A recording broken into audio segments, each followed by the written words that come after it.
Fala galera, beleza? Trazendo mais um vídeo para vocês e hoje dando continuidade na nossa série de como projetar um aeromodelo com cálculos básicos, somente de ensino fundamental. Então o tema do vídeo de hoje é o aparelho motopropulsor. Então vou comparar os dois mais comuns, que são o sistema elétrico e o motor Glow.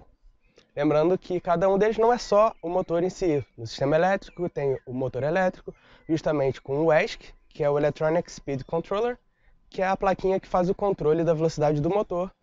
E também todos eles têm a hélice e no caso do elétrico ainda tem também a bateria.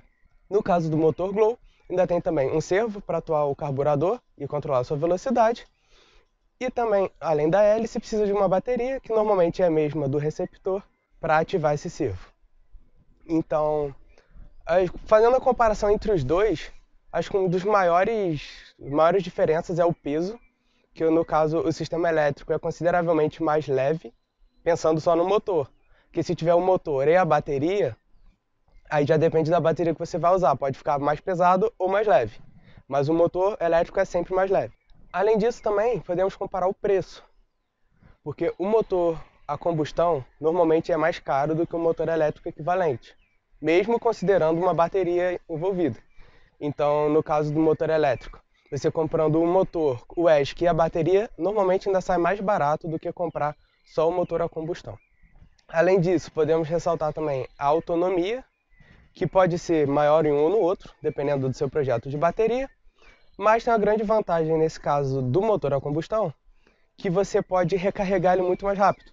Então o avião pousou, você não precisa nem desmontar o seu avião, você só desconecta a mangueira, enche o tanque e já está pronto para outro voo.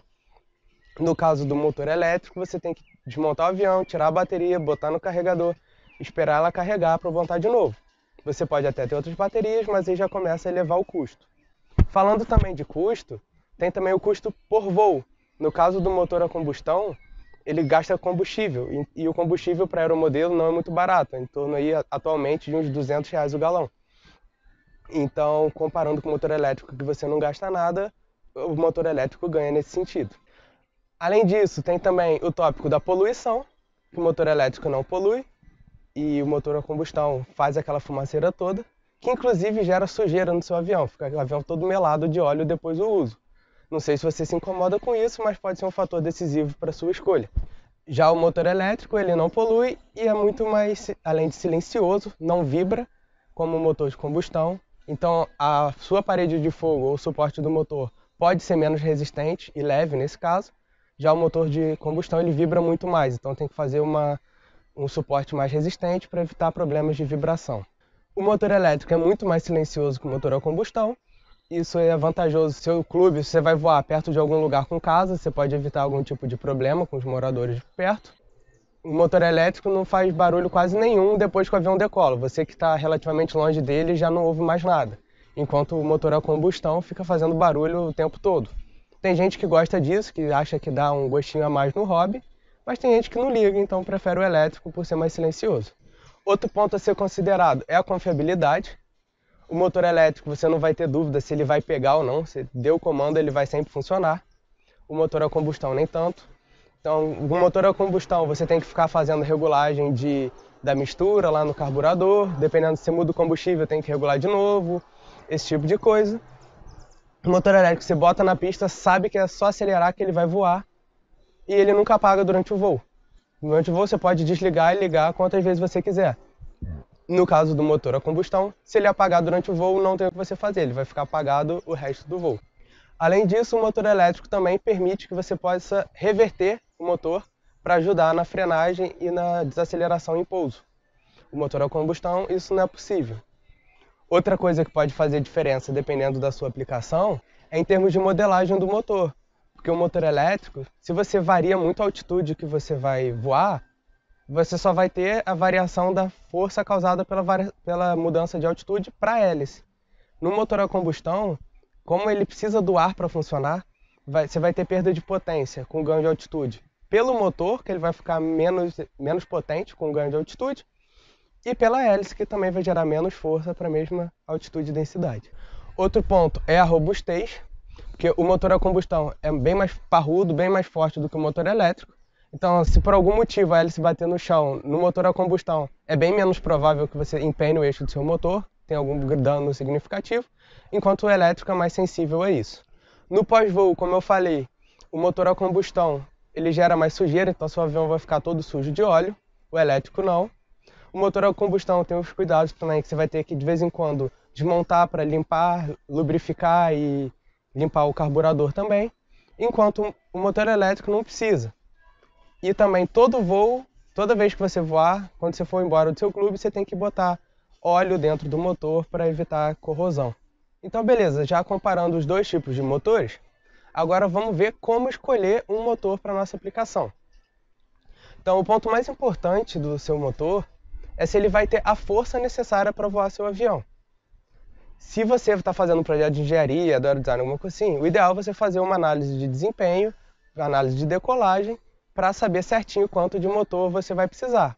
Mas se você só era modelista ou está começando no hobby, você pode fazer algumas simplificações que vão funcionar. Como, por exemplo, adotar que a força do seu motor tem que ser de aproximadamente 1/4 do peso do seu avião. Então, se seu avião tem 1 kg, a força mínima para o seu avião voar, que você tem que ter no motor, é de 250 gramas. Claro, isso é só uma aproximação, isso varia dependendo do tipo de voo que você vai fazer. Isso é para uma média, assim, para aviões mais iniciantes. Mas se você vai fazer voo 3D ou de manobra, você pode jogar para cima a potência sem limite, o quanto você quiser. Aí as pessoas chegam até metade ou até o mesmo peso do avião, às vezes até mais, como tração do motor. Esses dados são dados pelo fabricante do motor, então só de você olhar o datasheet, você vai estar lá. Normalmente aparece a hélice que você tem que usar e qual a tração que você consegue naquela hélice.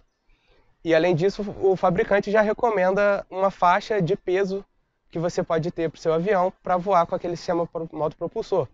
Então, por exemplo, você pode ter um determinado fabricante que vai falar essa hélice vai gerar 800 gramas de tração e você pode usar no avião entre 500 gramas e 1 kg.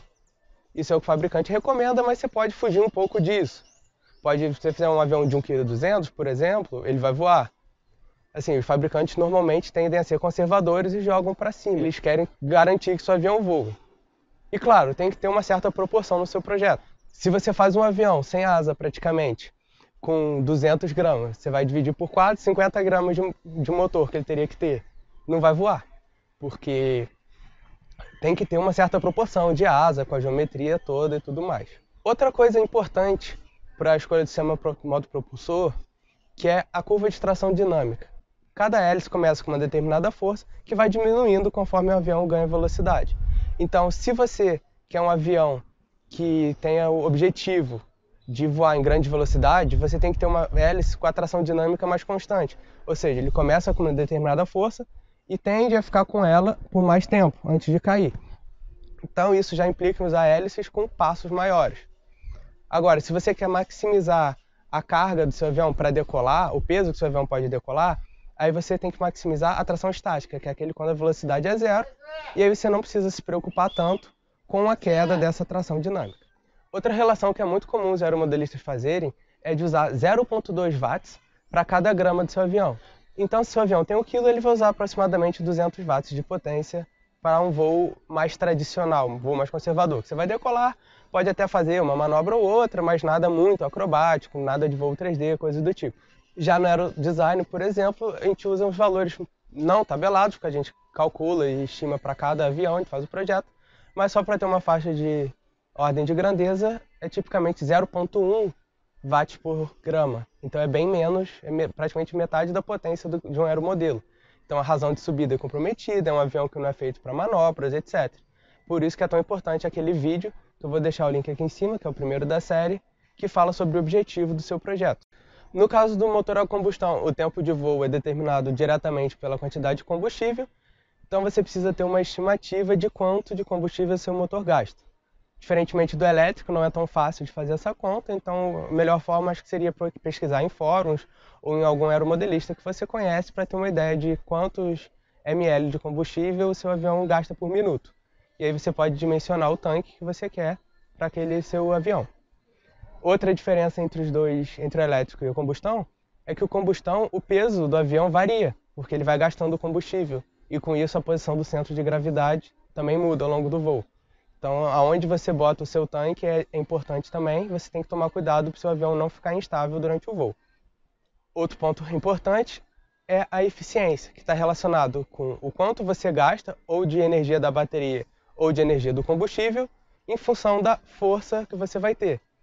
Então, tipicamente, se você quer aumentar a eficiência, você aumenta o diâmetro da sua hélice. Então, você vai ter mais força gastando menos bateria ou gastando menos combustível.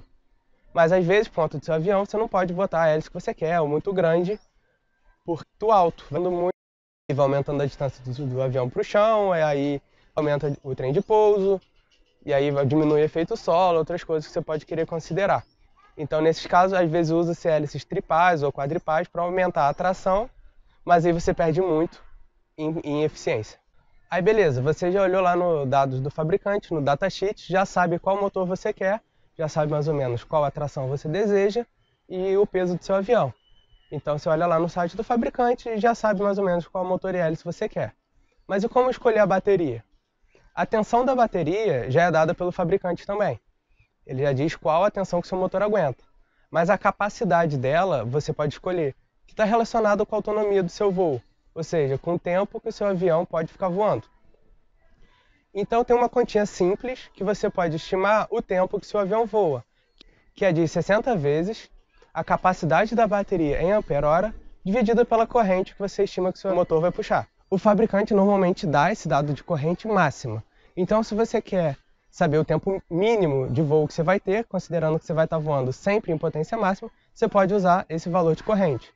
Agora, se você quer saber mais ou menos uma ideia, você voando em potência média, durante um voo que é mais tradicional, você pode usar esse valor dado pelo fabricante como corrente máxima e dividir por 4.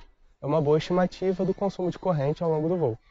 E para a escolha do ESC, deve sempre considerar a corrente máxima, que é essa dada pelo fabricante, e ainda é bom botar uma margem para cima. Então, se o fabricante diz que seu motor vai puxar 20 A, é bom não botar um ESC de 25, por exemplo. É bom jogar um de 30 para ficar mais seguro. ESC é alguma coisa relativamente barata e que vai te evitar problema durante os voos. E se você quer ter uma noção da velocidade máxima que seu avião vai chegar, você pode comparar o arrasto com a tração dinâmica da sua hélice.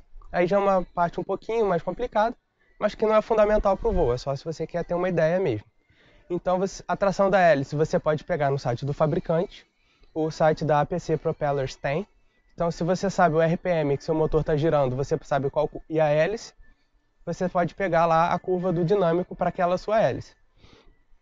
E para saber o arrasto do seu avião, você vai usar uma equação muito simples, que é meio, ou seja, 0,5, vezes 1,2, vezes a área da sua asa em metros quadrados, vezes o CD, que é o coeficiente de arrasto do seu avião, você já deve ter uma hora dessa do seu projeto, vezes a velocidade ao quadrado. E essa velocidade você não sabe, então você vai resolver uma equaçãozinha do segundo grau para saber qual é essa velocidade. E essa vai ser a velocidade máxima do seu avião. Então esse é o conhecimento básico de sistema motopropulsor. Espero que agora vocês já consigam dimensionar para o seu projeto. E fiquem de olho na série que vai ter mais vídeos ainda. Então se inscrevam, ativem o sininho para receber os próximos vídeos e já deixa o like se você gostou. Beleza? Até a próxima!